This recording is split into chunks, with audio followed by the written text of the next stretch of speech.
आता समजा केंद्रात काही बदल झाले 2024च्या निवडणुकीत, तुम्ही म्हणतात अशा पद्धतीने काय गणितं बदलली आणि इंडिया आघाडी सत्तेवर आली आणि केंद्रातलं चित्र बदलल्यानंतर राष्ट्रवादी काँग्रेसमधले तुमचे सहकारी जे बाजूला गेलेत त्यांनी परत यायची इच्छा व्यक्त केली, तर काय तुम्ही सगळ्यांना परत घेऊ शकाल? ते एकत्र राष्ट्रवादी दोन्ही काँग्रेसचे एकत्रीकरण होऊ शकेल?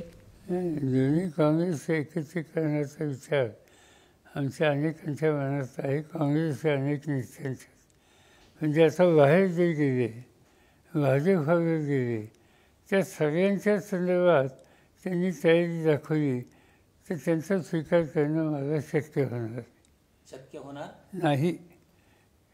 त्याच्या काही लोकांच्या बाबतीत हा विचारच आम्ही करू शकत नाही. तुम्ही नावं घेऊन सांगू शकता उदाहरण?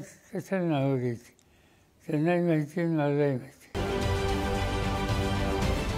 राजकारणातील प्रत्येक अचूक बातमीचे सर्वात आधी अपडेट्स मिळवण्यासाठी सरकारनामाच्या सर्व सोशल मीडिया प्लॅटफॉर्मला लाईक, फॉलो आणि सबस्क्राईब करा.